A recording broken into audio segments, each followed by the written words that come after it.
எதுவுமே தைரியமாக போய் செய்யக்கூடாது. நமக்கு தான் எல்லாம் தெரியும்னு செய்யக்கூடாது. அதுக்கான துறை சார்ந்த சதுரங்க வேட்டை படத்தை பார்த்தும் இன்னும் மக்கள் மாறின மாதிரி தெரியல. நிறையா பத்திரிகை செய்தியில் அத்தனத்தை இழந்துட்டேன், இத்தனை இழந்துட்டேன், அவங்க ஏமாற்றிட்டாங்க, இவங்க ஏமாற்றிட்டாங்க.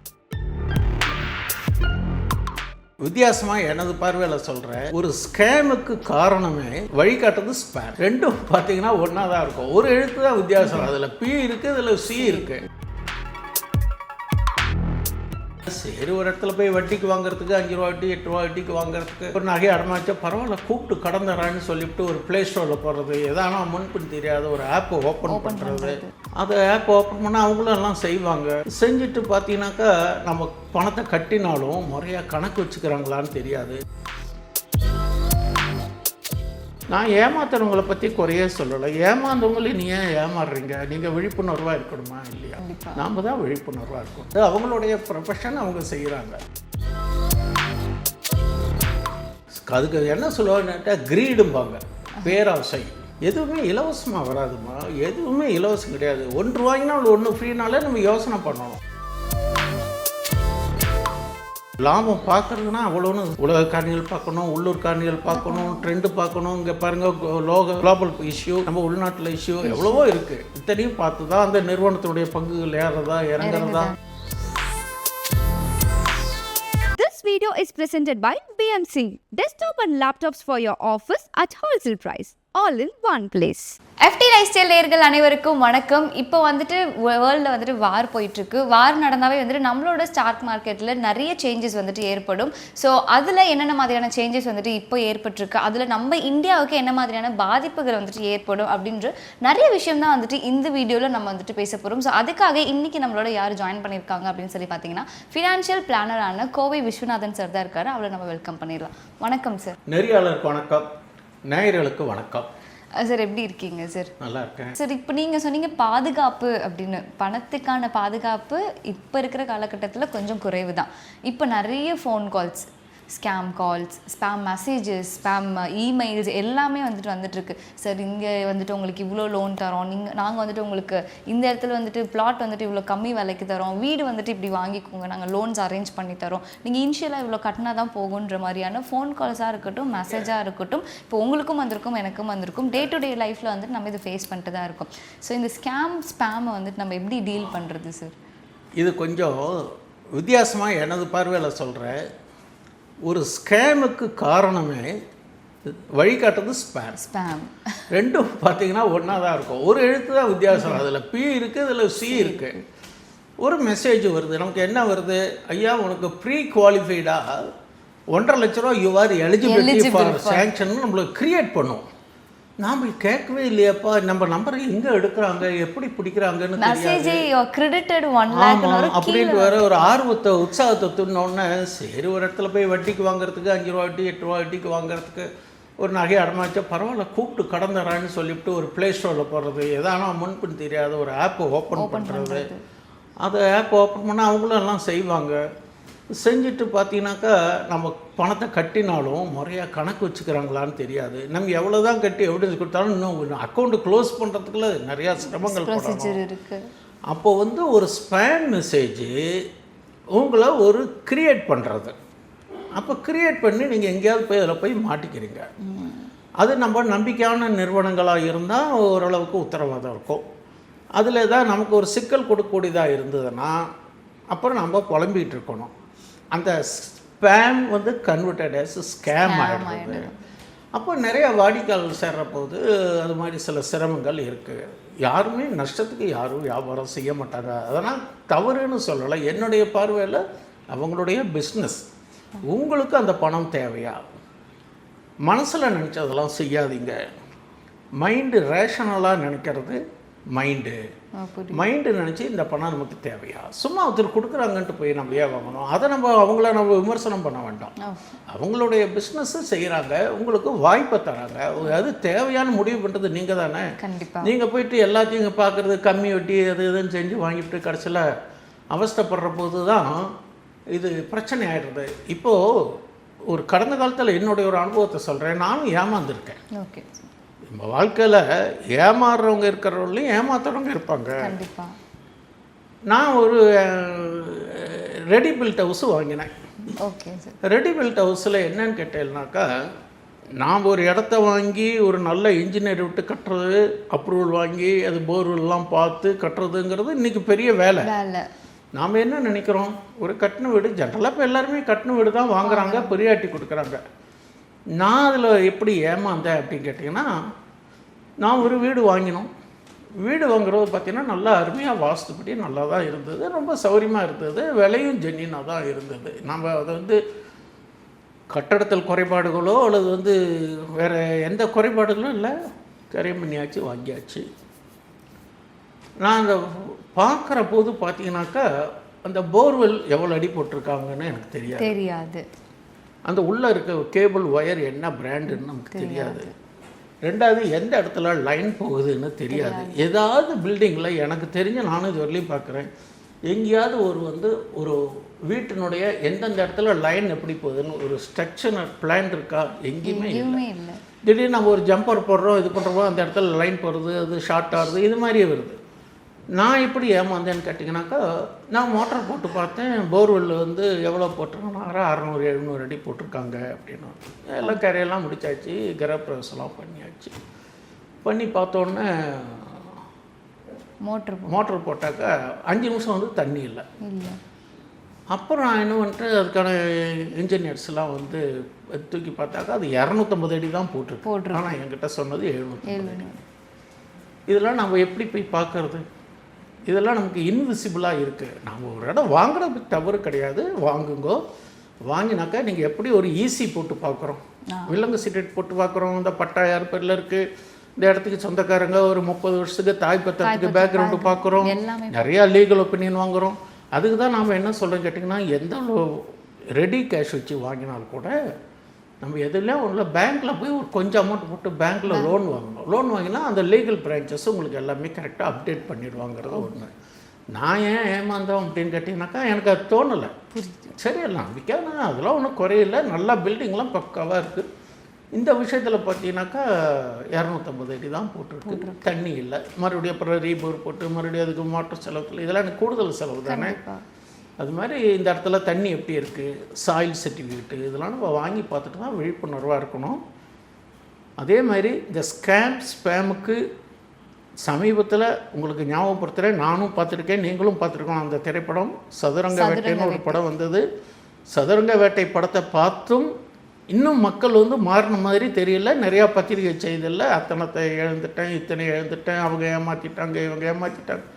நான் ஏமாத்துறவங்களை பற்றி குறையே சொல்லலை. ஏமாந்தவங்களையும் நீ ஏன் ஏமாறுறீங்க? நீங்கள் விழிப்புணர்வாக இருக்கணுமா இல்லையா? கண்டிப்பாக நாம் தான் விழிப்புணர்வாக இருக்கணும். ஓகே சார், அது அவங்களுடைய ப்ரொஃபஷன், அவங்க செய்கிறாங்க. நீங்கள் உஷாராக இருக்க வேண்டியதானே, நீங்கள் ஏன் போய் ஏமாறுறீங்க? அதனால் ஸ்பேமில் ஆரம்பித்து வர்றது தான் ஸ்கேம்.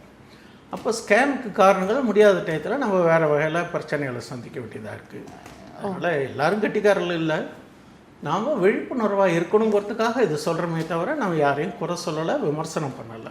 அவங்க கொடுக்குறாங்க, கடன் கொடுக்குறாங்க, அவங்க பிஸ்னஸ்க்கு அவங்க கொடுக்குறாங்க. உங்களுக்கு தேவையான்னு நீங்கள் போய் பார்த்து வாங்கணும். தேவையாக இருந்தால் வாங்குங்க, ப்ராப்பராக அக்கௌண்ட்ஸ் மெயின்டைன் பண்ணுங்கள், ரெக்கார்டிக்கல் வெரிஃபை பண்ணுங்க, இதெல்லாம் பார்த்து முறையாக செய்யணும். Okay sir. சார், இப்போ நீங்கள் வந்துட்டு அவேர்னஸ் பற்றி சொன்னீங்க.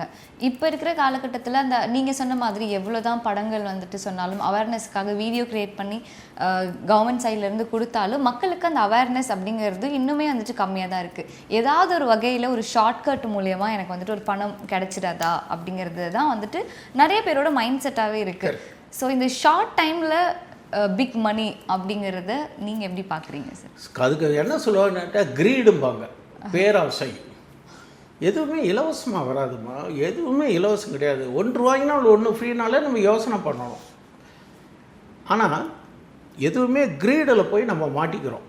சீக்கிரமாக பணக்காரனானோம், சீக்கிரமாக எப்படி பாசிபிலிட்டிஸ். நீங்கள் ஒரு செடி போட்டால் கூட ஒரு குறிப்பிட்ட காலம் ஆகிட்டானா அது செடி ஆறுது. அது இல்லாமல் நாம் போயிட்டு யாரோ ஒருத்தர் சொல்கிறாங்கன்னு நினச்சி செய்கிறோம். அதை சொன்னாங்க, இதை சொன்னாங்க, அவங்க போட்டிருக்காங்க, இவங்க போட்டிருக்காங்கலாம் செய்யக்கூடாது. உங்களுக்கு ஸ்டாக் மார்க்கெட்டாக இருக்கட்டும், கமாடிட்டி மார்க்கெட், இன்னும் சில பேர் என்ன செய்கிறாங்கன்னு கேட்டிங்கன்னா, ஸ்டாக் மார்க்கெட்டில் ரொம்ப ஈஸி நினச்சிக்கிட்டு வராங்க. ஸ்டாக் மார்க்கெட் ஒன்று not an easy, not a flower bed. இதுலேயே ரொம்ப கெயின் வித் பெயின் தான். இது ஒரு லாபம் பார்க்குறதுனா அவ்வளோன்னு உலக காரணிகள் பார்க்கணும், உள்ளூர் காரணிகள் பார்க்கணும், ட்ரெண்டு பார்க்கணும். இங்கே பாருங்கள், குளோபல் இஷ்யூ, நம்ம உள்நாட்டில் இஷ்யூ எவ்வளவோ இருக்குது. இத்தனையும் பார்த்து தான் அந்த நிறுவனத்தினுடைய பங்குகள் ஏறுறதா இறங்குறதா. அப்போ என்ன தான் சார் பண்ணுறது? ஸ்டாக் மார்க்கெட்டும் போக முடியல, கோல்டும் அப் ட்ரெண்டில் இருக்குது, அதுவும் போய் லோ ரேட்டில் வாங்கலை. பாண்டு பெஸ்ட்டுன்னு சொல்கிறீங்க, பாண்டு எங்கே போய் யார்கிட்ட கேட்குறது தெரியாது. பெஸ்ட்டு என்னுடைய பாயிண்ட் ஆஃப் வியூவில் இன்றைக்கி நல்ல எல்ஐசியில் நல்ல நல்ல ஸ்கீம்ஸ்லாம் இருக்குது. அந்தனுடைய டீலர்ஸையோ அந்த ஆஃபீஸ்லேயோ போய் கேளுங்கோ. அதில் போயிட்டு பாதுகாப்பான முதலீடு, அது கேபிட்டல் எப்போ நம்ம பாதுகாக்கணும். கேபிட்டல் எரோஷன் வரக்கூடாது. ஒரு நம்ம பணத்துக்காக பணத்தை வச்சு பணம் சம்பாதிக்கணும்னு போயிட்டு நம்மளுடைய முதலுக்கு மோசம் ஆகிடக்கூடாது இல்லைங்களா? அதனால் கேபிட்டல் பார்க்குறதுனாக்கா இந்த மாதிரி அரசு சார்ந்த நிறுவனங்கள், அதே மாதிரி உங்களுக்கு போஸ்ட் ஆஃபீஸில் நிறையா ஸ்கீம்ஸ்லாம் நிறையா இருக்குது. பட் கொஞ்சம் டைம் எடுத்துக்கோ. அதனுடைய ரேட் ஆஃப் இன்ட்ரெஸ்ட்டு ஜெனினாக தான் இருக்கும். பட் நம்ம அதிகம் ஆசைப்படாமல், நீங்கள் கேட்ட கேள்விக்காக சொல்கிறேன், க்ரீடு இருக்கக்கூடாது. Okay sir. ஒரு க்ரீடு வரத்துக்கு முன்னாடி பயம் இருக்கணும், ஃபியர் இருக்கணும். ஃபியர் இருந்தாலே உங்களுக்கு க்ரீடு குறைஞ்சிரும் ஆட்டோமேட்டிக்காக. எதுவுமே தைரியமாக போய் செய்யக்கூடாது. நமக்கு தான் எல்லாம் தெரியும்னு செய்யக்கூடாது. அதுக்கான துறை சார்ந்த ஆலோசகர்லாம் இருக்காங்க. ஒரு மியூச்சுவல் ஃபண்ட் கேட்டிங்கன்னா அதுக்கு ஆத்தரைஸ்டு ரெப்ரஸன்டேட்டிவ்ஸ் இருப்பாங்க, அவங்ககிட்ட போய்க்கணும். ஒரு போஸ்டல்னால் போஸ்டல் லைஃப் இன்சூரன்ஸு, போஸ்டல் இருக்கான ஏஜென்ட்ஸ், ஆத்தரைஸ்டு ஏஜென்ட்ஸ் இருக்காங்க, அவங்கள போய் கேளுங்க. இல்லை எல்ஐசினா எல்ஐசி ஏஜென்ட்டை போய் கேளுங்க. அவங்ககிட்ட ஒன்றும் இன்னும் கேட்க போகிறது கிடையாது. அவங்களுக்கு வர ஃபார்மாலிட்டிஸ் அந்த நிறுவனம் கொடுத்துட்டு போகிறது. நீங்கள் ஒன்றும் ஸ்பேர் பண்ணணும்னு அவசியம் கிடையாது. அதனால் நம்ம ஈகோ பார்க்கக்கூடாது. நம்ம ஃப்ராங்காக போய் எங்கிட்ட இவ்வளோ பணம் இருக்குது சார், நான் என்ன செய்யலான்ட்டு கேட்கணும். அதனால் ஸ்பேம் மெசேஜஸ் வந்ததுன்னா சலிச்சுக்காதீங்க. கூப்பிட்டு கேட்டால் இல்லை எனக்கு தேவையில்லைன்னு சொல்லுங்கள். ஏன்னா அவங்களுக்கு சில யார்ட் ஸ்டிக்ஸ் வச்சுருப்பாங்க. இத்தனை ஃபோன் கால் அட்டன் பண்ணணும், இவ்வளோ இன்ஃபர்மேஷன் கொடுக்கணும், அந்த டேட்டாஸ் கேட்பாங்க. அவங்ககிட்டயே நம்ம சர்ச்சில் எங்களுக்கு தேவையில்லை, வேணும்னா வாங்கிக்கிறோம், இப்படி அன்பாக பதிலாக சொல்லலாம். அதனால் போய்ட்டு யார் கூப்பிட்றதுக்கு கேட்கறதுக்கு நம்மகிட்ட போய் கோச்சிக்க வேண்டிய அவசியம். அவங்களும் நம்மள மாதிரி ஒரு ஸ்டாப்பு தானே, அப்படின்னு நினச்சிக்கணும். நமக்கு தேவையானக்கிறத நம்ம தீர்மானிச்சுக்கணும். ஓகே, இதுதான் ஒரு பாதுகாப்பான சூழ்நிலை. நம்ம ஏமாறாமல் இருக்கிறதுக்கான ஒரு வழிங்கிறது என்னுடைய அனுபவத்தில் தெரிஞ்சுக்கிட்டேன். ஓகே, நானே வீடு வாங்கினாலும் ஏமாந்துருக்கோம். அப்போ எனக்கு கிடைச்சது ஒரு அனுபவம்.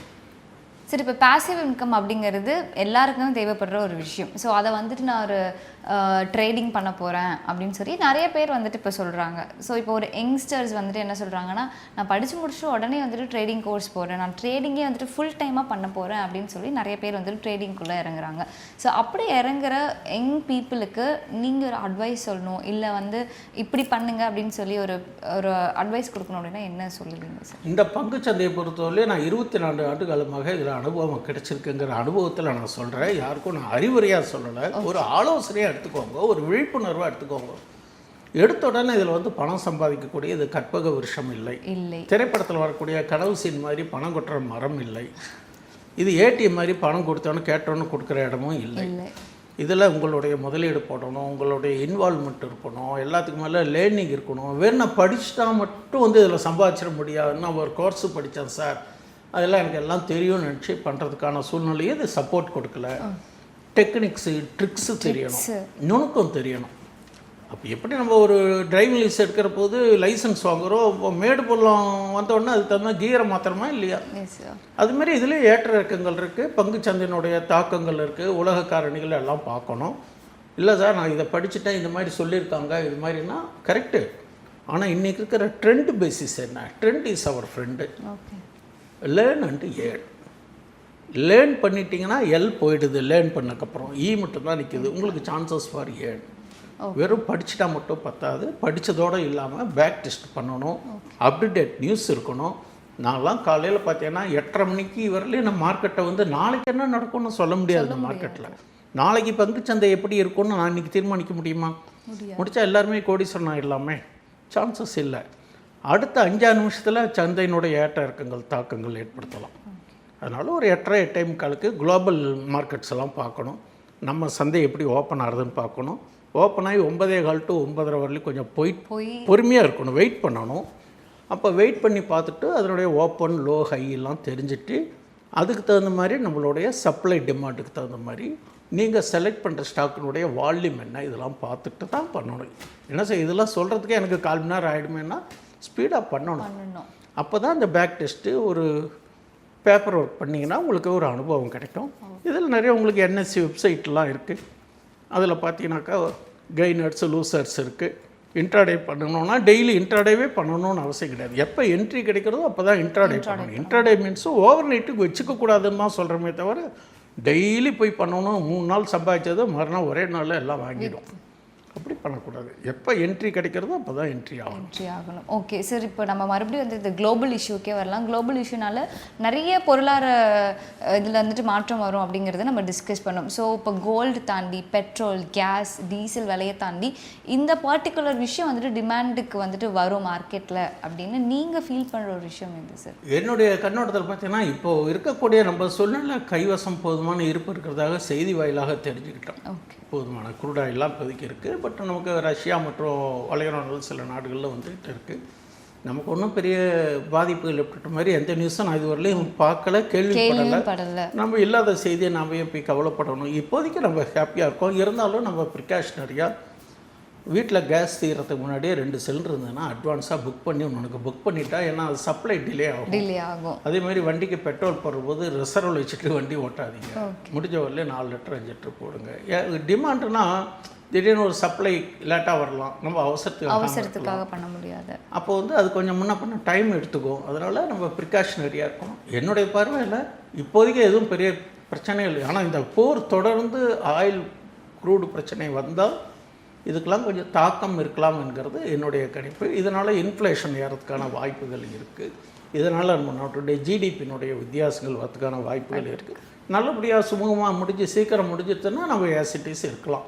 நம்ம நல்லதை நினைப்போம், நல்லது நடக்கட்டும். கண்டிப்பாக சார். சார் ரொம்ப நன்றி. இப்போ இருக்கிற குளோபல் இஷ்யூவில் நம்ம எப்படி வந்துட்டு முன்னெச்சரிக்கையாக இருக்கணும் அப்படிங்கிறது நிறைய விஷயம் வந்துட்டு எங்களோட ஷேர் பண்ணிக்கிட்டீங்க. ரொம்ப நன்றி சார். வாய்ப்பு கொடுத்தமைக்கு நன்றி. உங்களுக்கும் இந்த மாதிரி எதில் இன்வெஸ்ட் பண்ணணும்னு சொல்லி தெரியல, இப்போ நடந்துட்டு இருக்கிற குளோபல் இஷ்யூனால எப்படி வந்துட்டு ட்ரேடிங் பண்ணுறது, இதில் ஏதாவது உங்களுக்கு டவுட்ஸ் இருக்குது அப்படின்னு சொல்லி நினச்சிங்கன்னா நீங்கள் தாராளமாக வந்துட்டு சாரை காண்டாக்ட் பண்ணலாம். சாரோட மொபைல் நம்பர் வந்துட்டு உங்களுக்கு ஸ்க்ரீனில் வரும். ஸோ நீங்கள் தாராளமாக ஒரு கால் பண்ணியோ இல்லை டெக்ஸ்ட் பண்ணியோ வந்துட்டு கேட்டுக்கலாம். இன்னொரு வீடியோவில் பார்க்கலாம். until it's bye from Thenmozhi.